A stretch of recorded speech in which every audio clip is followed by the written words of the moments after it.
On July 20th of 1969, Apollo 11, a US spacecraft, landed on the moon. Prior to this, in 1961, John F. Kennedy had promised that America would put a man on the moon and bring him back home safely by the end of the decade, marking his infamous moon speech.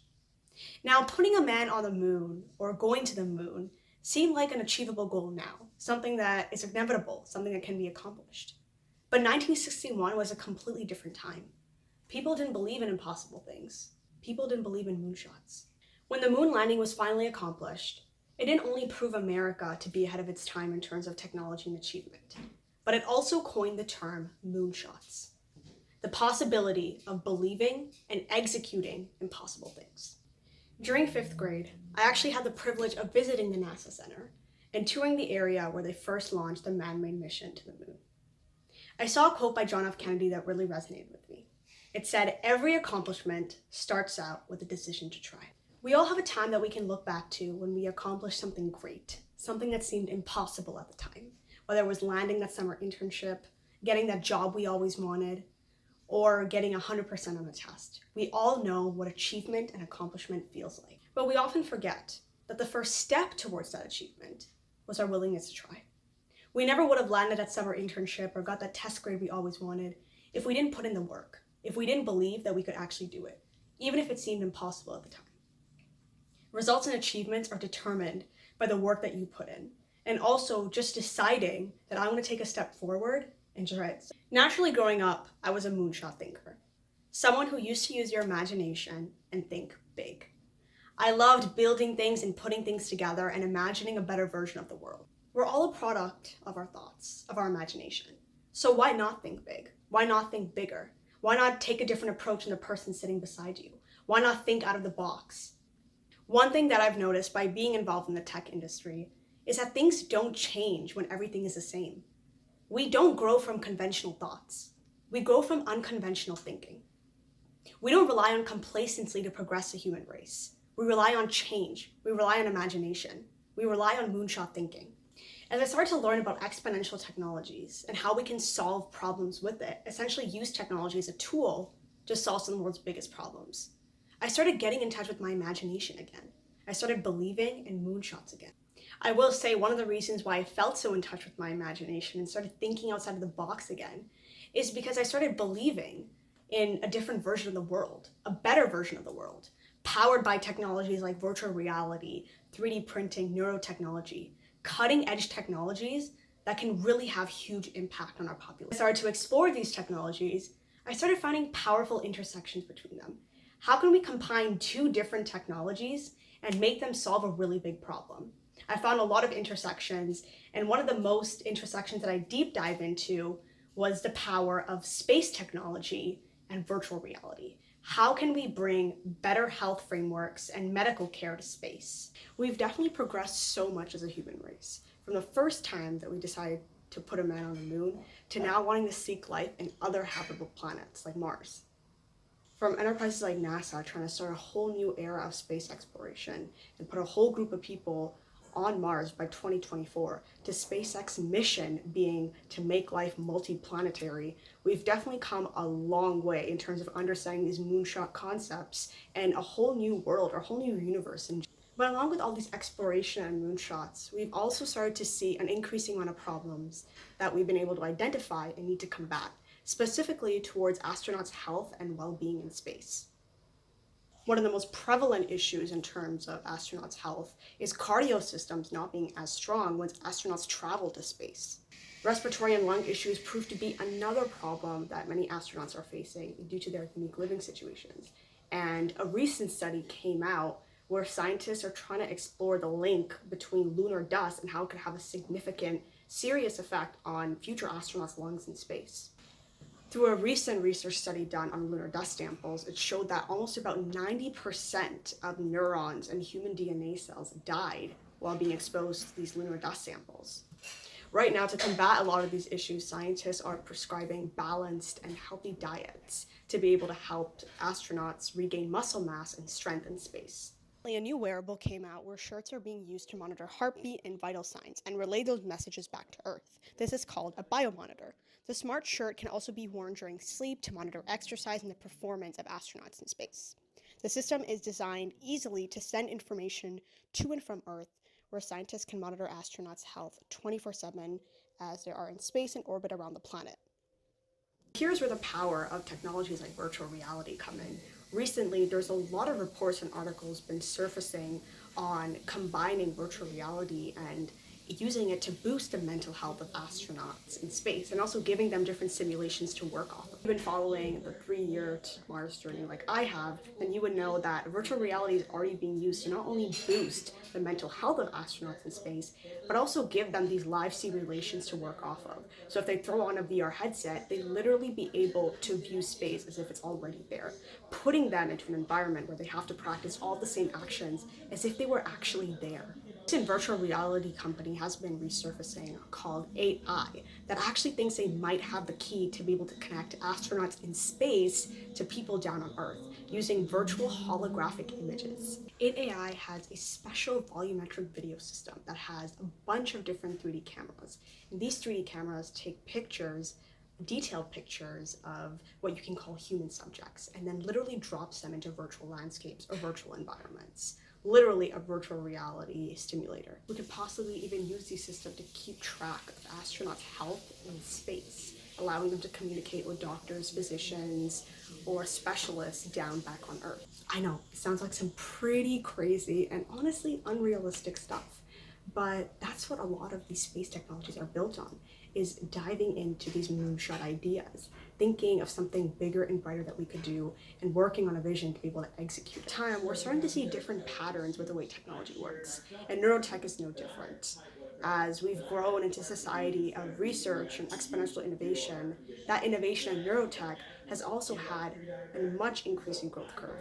With more growth in technologies like virtual reality, we're starting to see how it can apply to different fields, especially fields of neurotech, possibly even treating and understanding brain disorders better using virtual reality. Recently, a new field of neurotechnology, one that allows us to have a fundamental understanding of the brain and also be able to manipulate it in different ways, called brain simulation, has been gaining a lot of traction. And what's been gaining even more traction is the technologies that we can use to do it. Brains are already being mapped and stimulated through computational power by building brain models. However, there is more of a complex challenge to this. And it's a really hard one that scientists have not really been able to dissect. On average, the human brain has 86 million brain cells, known as neurons. And they also have 7,000 connections to each of those neurons, known as synapses. It's pretty hard to map the brain with that many connections and that many neurons. We have to figure out different ways of how we're going to stimulate the brain using either computational power technologies like virtual reality to convert those structures into possible 3D models. Drug discovery is another application and field open directly from brain stimulation. Once we better understand people's diseases, we can find better treatments and are better equipped to understand how to deal with them.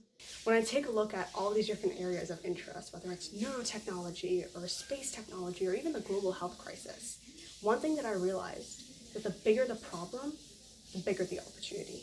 We don't always think that as humans. We always look at an issue and think, wow, that takes a long time to solve, or that's going to take so many resources to be able to solve or find a solution to. But we don't automatically think, maybe we can use this as an opportunity to do better, to leverage tools like technology and solve these issues.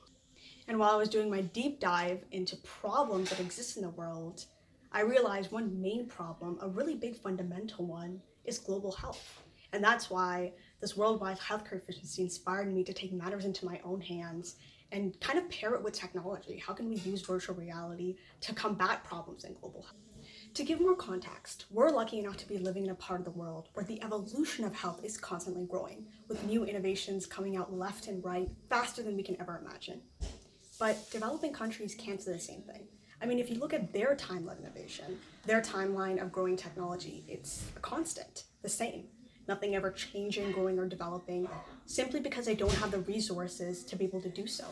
Compare that to a country like Qatar, which currently has the most density of physicians to patients around the world, having almost 8 doctors for their capita of 1,000 patients. exceeding the WHO standards immensely.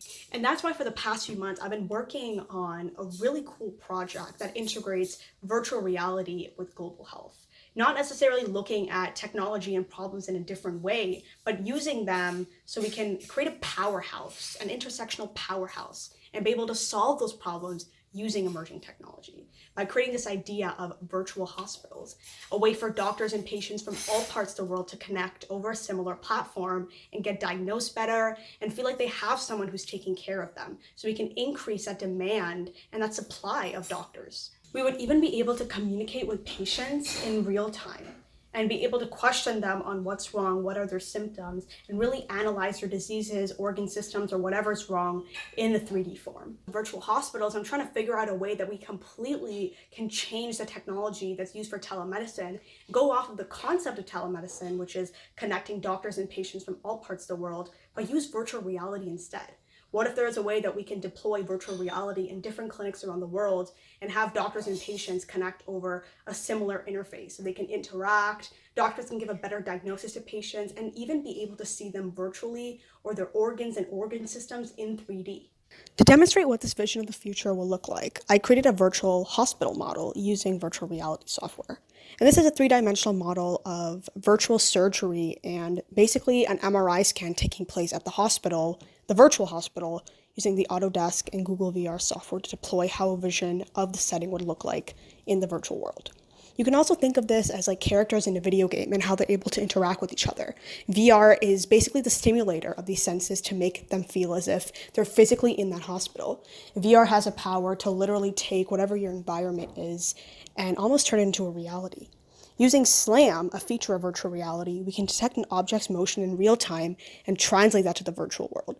For example, if you were to wear a VR headset and take a step forward in real life, that distance and that exact same movement would also be calculated and translated to the virtual world. Through the assistance of virtual hospitals, we can finally allow other people, kids around the world, families, to really be involved in this change with us and allow them to feel like they have a support network from some of the most amazing research hospitals or hospitals in general around the world. People that really care about delegating medical resources to those who need it the most. And there's nothing more valuable than that.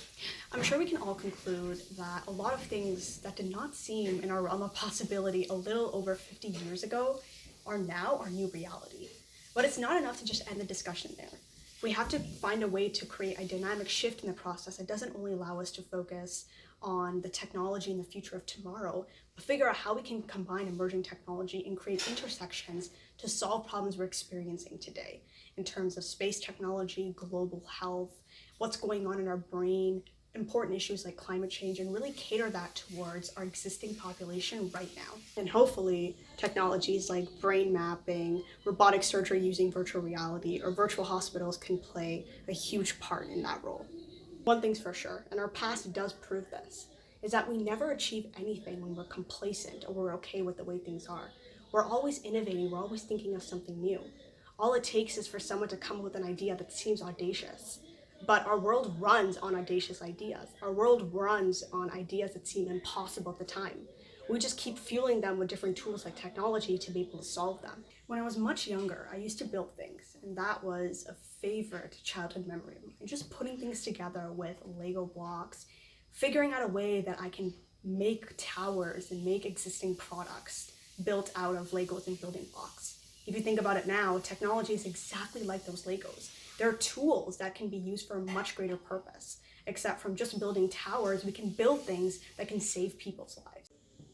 It's not only the fact that he said, let's put a man on the moon. It's also the inspiration in his words. It's him telling everybody that, hey, I might not know how to do this. I might not know how to put a man on the moon, but I'm willing to try. Because every achievement, every accomplishment in the human race starts off with a decision to try. It starts off with a decision to believe in impossible things. It starts off with a decision to believe in moonshots. It starts off with wanting to believe that we can take something impossible and turn it into something that can be. And now, if America's new spacecraft succeeds in reaching Venus, we will have literally reached the stars before midnight tonight. One thing's for sure, and our past does prove this, is that we never achieve anything when we're complacent or we're okay with the way things are. We're always innovating, we're always thinking of something new. All it takes is for someone to come up with an idea that seems audacious. But our world runs on audacious ideas. Our world runs on ideas that seem impossible at the time. We just keep fueling them with different tools like technology to be able to solve them. It's time for unconventional thinking. It's time for moonshots. But more so, it's time to take moonshots and turn them into earthshots. Turn them into things that we can start working on right now. Take really big ideas and deconstruct them so we can eventually turn them into our future.